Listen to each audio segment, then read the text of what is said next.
Qu'est-ce que la prière? Je voudrais vous partager un peu cette première méditation sur cette prière, tout simplement parce que le pape François nous invite à préparer l'année sainte.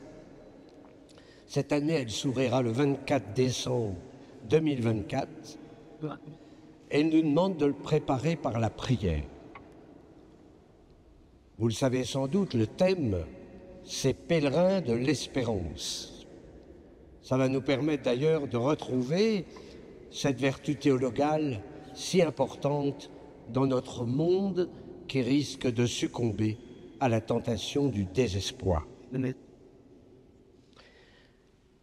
C'est la 4e partie du catéchisme de l'Église catholique qui est une perle. Cette partie est intitulée « La prière chrétienne » et elle propose un véritable traité sur la vie spirituelle, développant de différentes façons comment s'adresser à Dieu. En un mot, elle répond à la demande des apôtres à Jésus, qui est aussi notre demande « Seigneur, apprends-nous à prier ». Et je voudrais partir de la définition de la petite Thérèse. Je la cite. « Pour moi, la prière, c'est un élan du cœur. C'est un simple regard jeté vers le ciel. C'est un cri de reconnaissance et d'amour, au sein de l'épreuve comme au sein de la joie. » Quelle simplicité dans ces mots. Alors que nous trouvons souvent que la prière est bien compliquée, il faut beaucoup d'humilité pour entrer dans la prière. N'oublions jamais que l'homme est un mendiant de Dieu. Et j'ajoute que Dieu vient aussi mendier notre pauvre amour. Nous oublions souvent que le Christ est le premier à nous chercher. Et comme dans l'épisode de la Samaritaine, c'est lui qui le premier demande à boire. Parce que Jésus nous désire. Ainsi, la prière, c'est une rencontre entre deux désirs, celui de Dieu et le nôtre. Comme le dit le grand saint Augustin, Dieu a soif, que nous ayons soif de lui.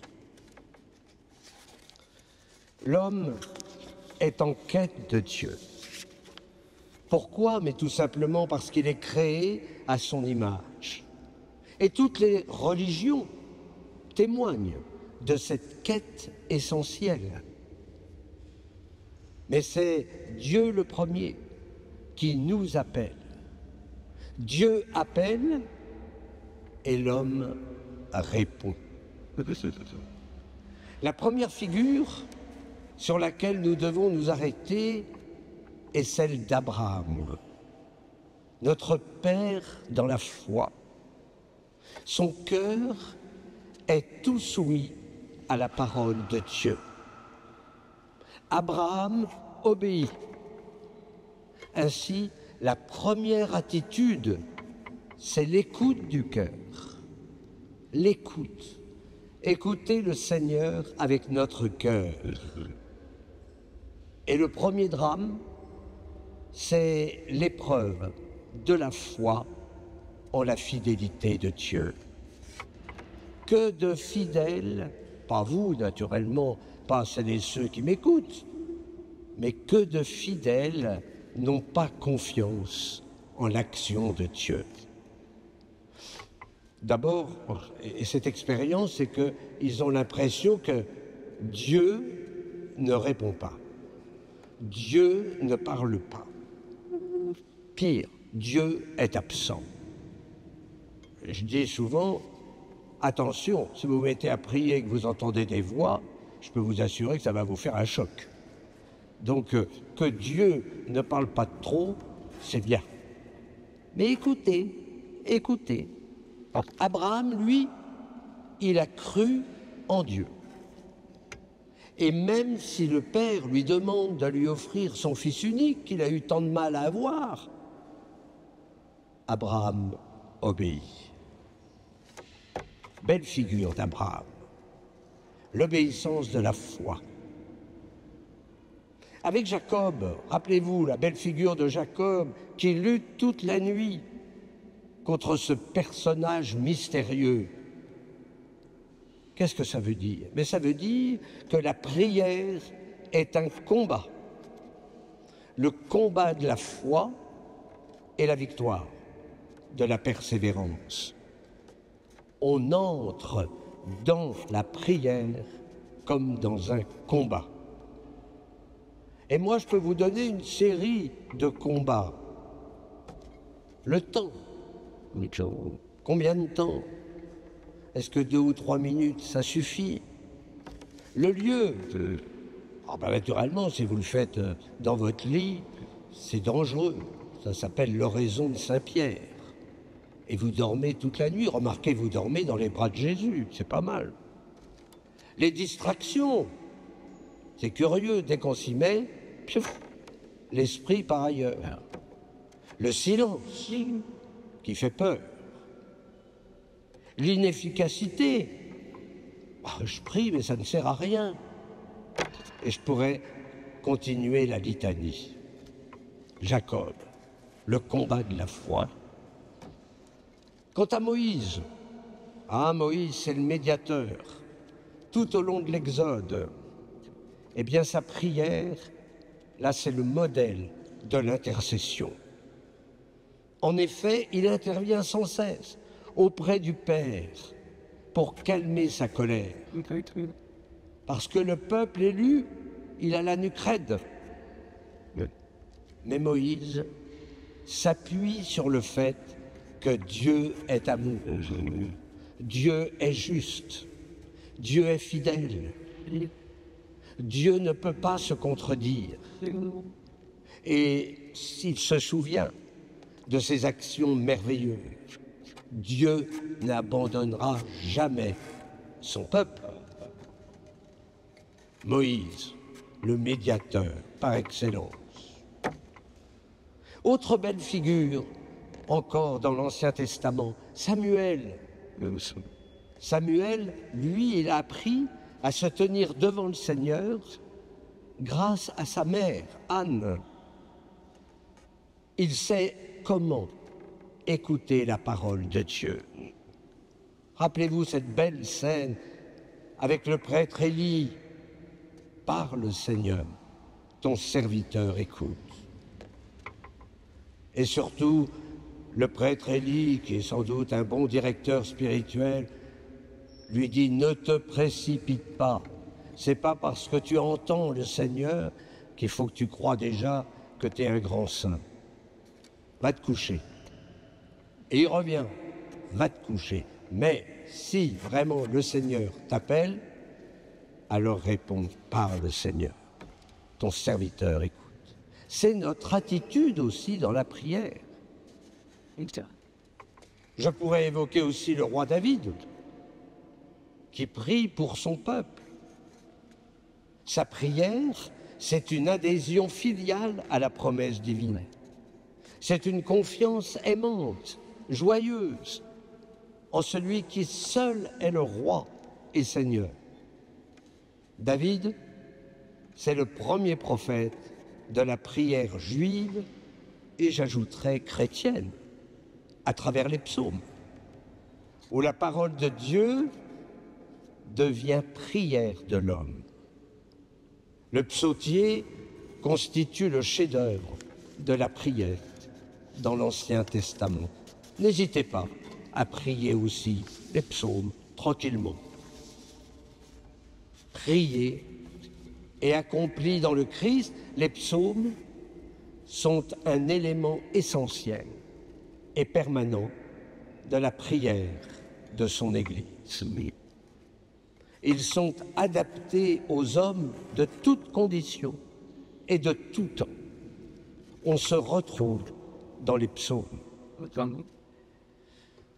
l'Ancien Testament, vous voyez qu'il y a les grands priants. Mais avec Jésus, nous entrons dans la plénitude des temps. Alors essayons d'entrer un peu dans la prière de Jésus. D'abord, je vous rappelle que, comme enfant, c'est la Vierge Marie qui lui a appris à prier selon son cœur d'homme. On le voit aller à la synagogue de Nazareth et au temple. Mais il est la plénitude de la révélation. Et il va même nous faire découvrir que la prière filiale que le Père attend de ses enfants, ça sera le Notre Père. Nous aurons 2 conférences dessus. D'abord, Jésus prie avant les moments décisifs de sa mission. Il part prier au désert avant son baptême. Il prie à la transfiguration, avant la passion au mont des Oliviers, tandis que les apôtres s'endorment.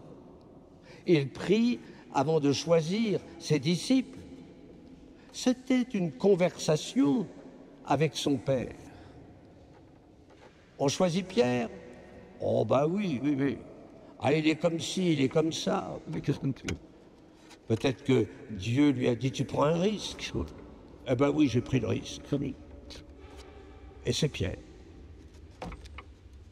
La prière de Jésus, c'est une remise humble, confiante de sa volonté humaine à la volonté aimante du Père. Les disciples, voyant le Maître prier, ont ressenti ce désir de prier. Oui, Seigneur, apprends-nous à prier. Alors, comment Jésus prie-t-il? Oh, c'est simple. Il se retire d'abord souvent à l'écart, dans la solitude. Celles et ceux qui ont eu la grâce d'aller en Terre Sainte voient un peu ces déserts. Parfois, il se retire sur la montagne. Et il se retire la nuit. Et qu'est-ce qu'il fait?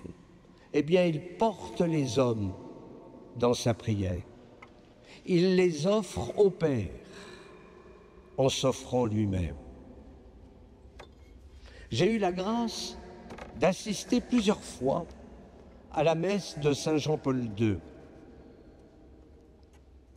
On entre dans sa chapelle où le pape est déjà là, à genoux, et il achève son oraison.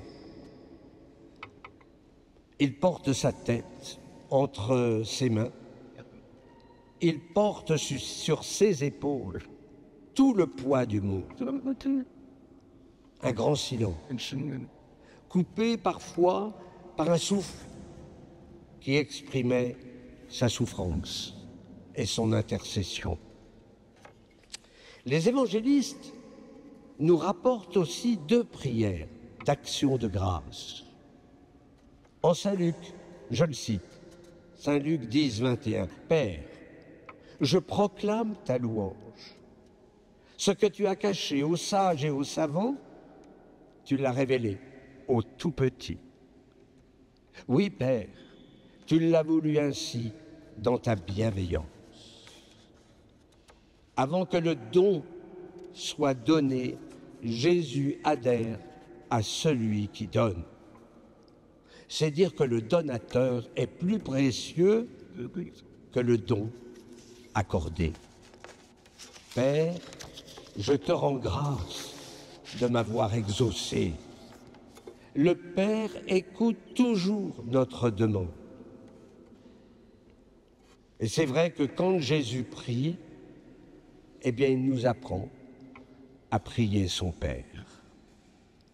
Dès le sermon sur la montagne, Jésus insiste sur la conversion du cœur, la réconciliation avec le frère, avant de présenter son offrande sur l'autel, l'amour des ennemis, la prière pour nos persécuteurs.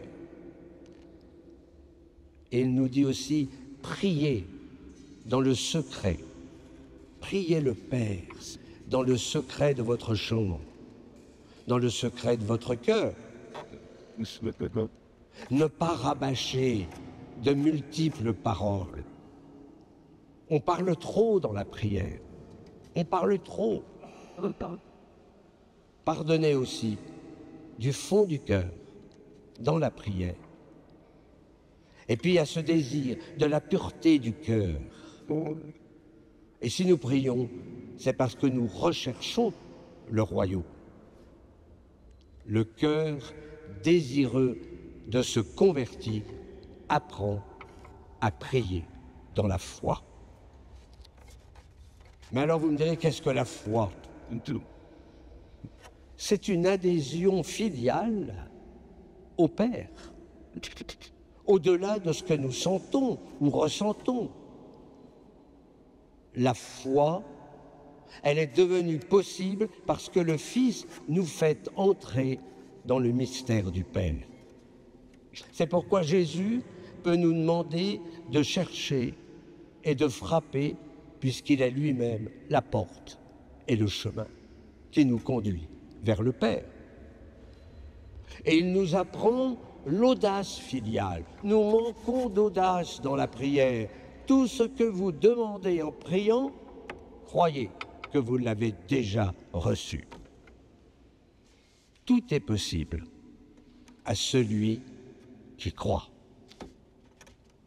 C'est vrai que la prière de foi ne consiste pas seulement à dire « Seigneur, Seigneur », mais il s'agit d'accorder notre cœur pour qu'il puisse faire la volonté du Père. Alors ça, c'est autre chose. Saint Charles de Foucauld l'a exprimé dans sa belle prière d'offrande que vous connaissez tous. « Mon Père, je m'abandonne à toi.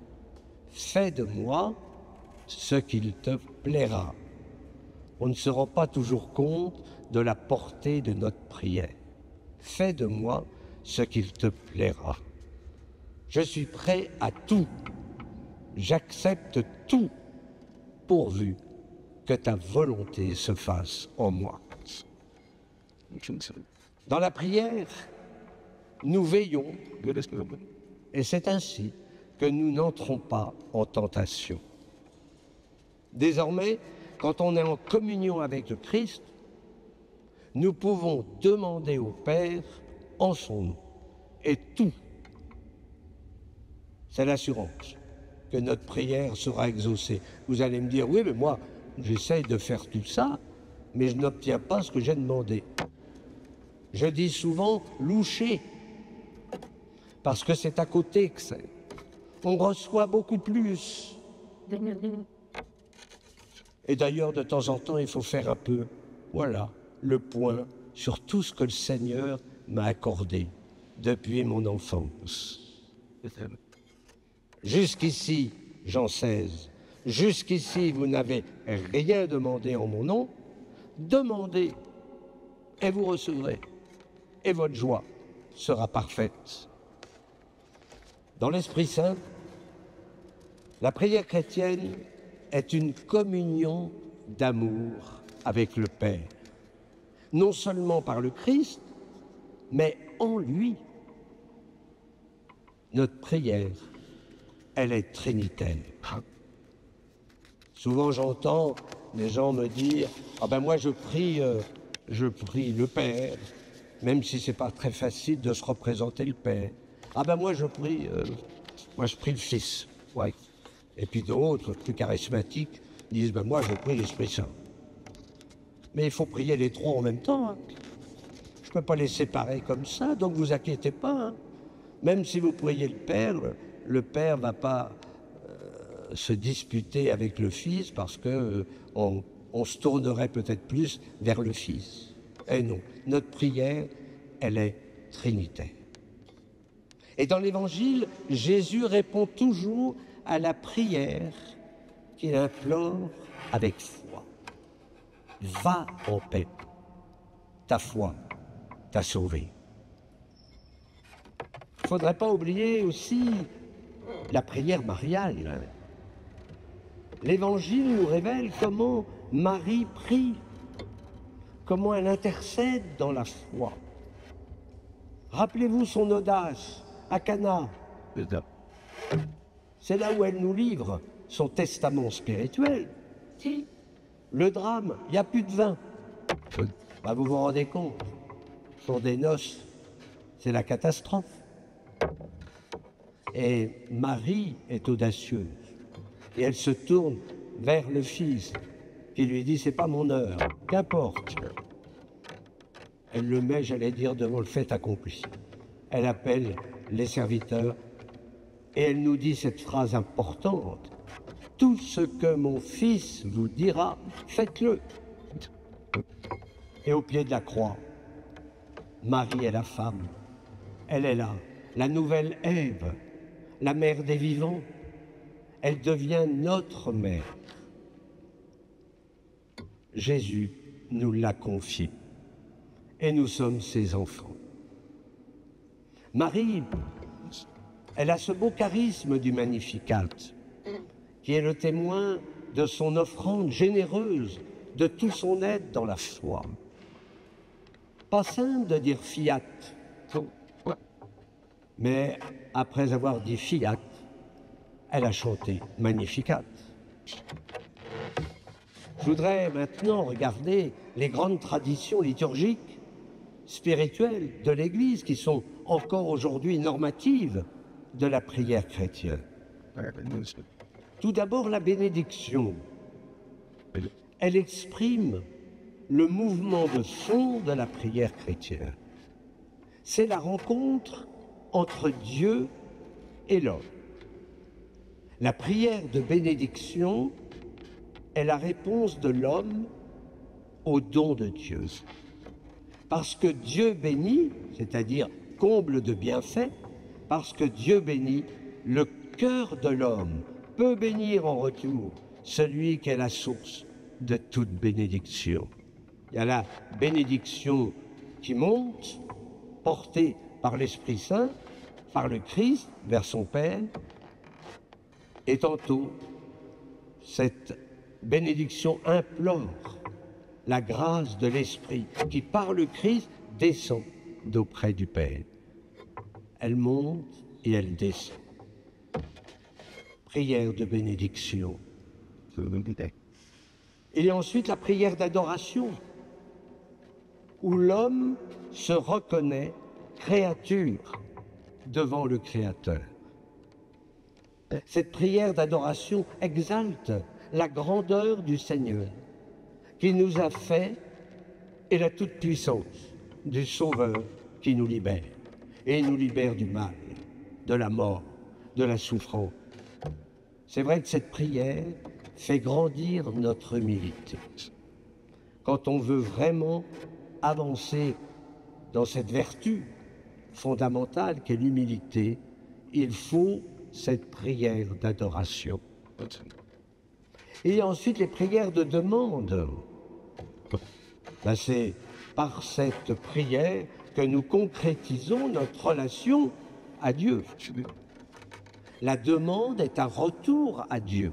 Je me tourne vers Dieu pour porter toutes mes intentions.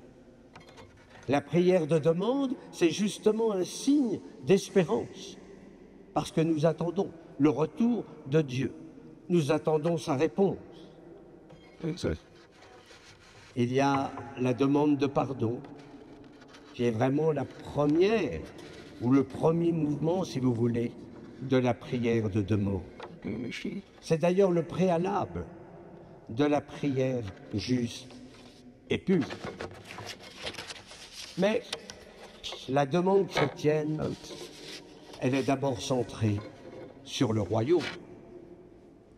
N'oublions pas la prière d'intercession, qui est vraiment notre prière à tous, sacerdotale, qui nous conforme de près à la prière de Jésus. Nous aussi, par exemple la prière universelle, nous entrons dans cette prière d'intercession. Intercéder, c'est-à-dire demander en faveur d'un autre, est le propre d'un cœur accordé à la miséricorde de Dieu. Dans l'intercession, celui qui prie ne recherche pas ses propres intérêts, mais il pense, ils sont aux intérêts des autres, même des ennemis. Cette prière d'action de grâce, oui, elle nous fait grandir dans l'humilité. Je reconnais que tout vient de Dieu. Je reconnais l'action divine dans ma vie, autour de moi. Il reste la prière de louange. La prière de louange reconnaît tout simplement que Dieu est Dieu. Et elle le chante pour lui. Elle lui rend gloire au-delà de ce qu'il fait, tout simplement parce que Dieu est. Achevons alors en allant aux sources de la prière. Nous l'avons évoqué, l'Esprit Saint. L'Esprit Saint, c'est l'eau vive. C'est l'Esprit qui nous apprend à prier. Alors comment faire une rencontre avec le Christ? Commencez par les Écritures. C'est le Christ qui nous parle. Et je le dis souvent, on peut faire une lecture priante de la parole. On appelle cela la lectio divina. Mais c'est à travers cette parole que nous pouvons voir et goûter combien Dieu est tendresse. Guigues le Chartreux écrit « Cherchez en lisant et vous trouverez en méditant. Frappez en priant et il vous sera ouvert pour la contemplation. » Un autre livre important, après les Écritures, c'est la liturgie. La prière intériorise la liturgie.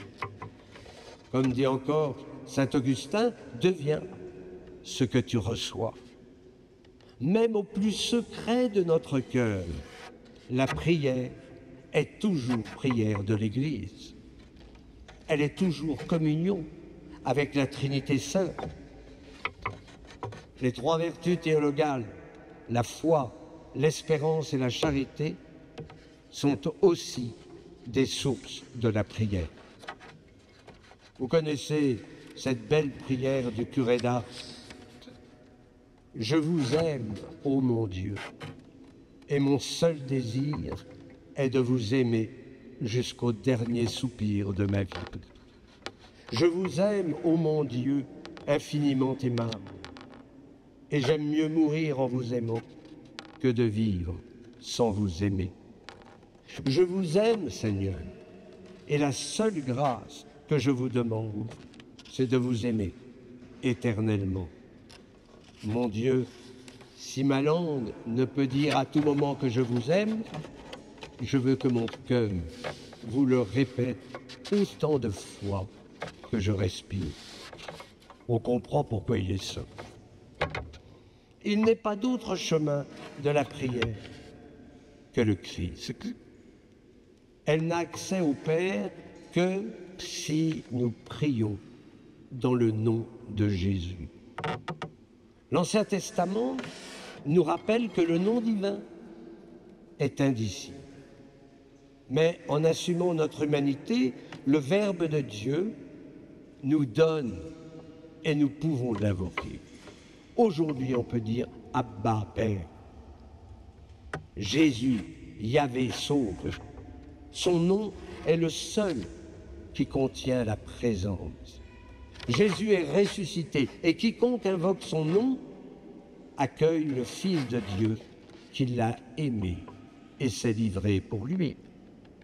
Vous le savez, en Orient, c'est l'invocation du saint nom de Jésus qui est le chemin le plus simple de la prière continuelle.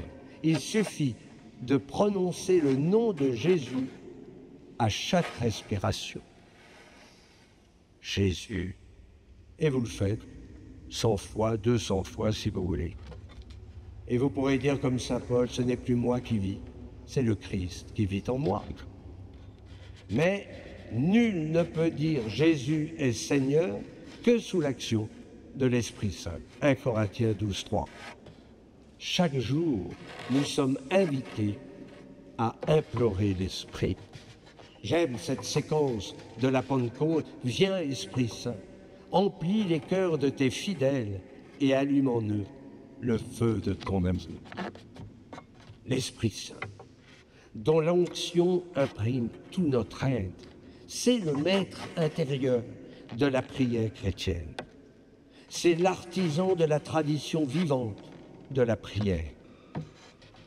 En conclusion, puisque Jésus nous a donné le plus beau cadeau, sa mère, elle doit avoir une place de choix dans notre vie spirituelle. Marie, c'est l'orante parfaite, figure de l'Église.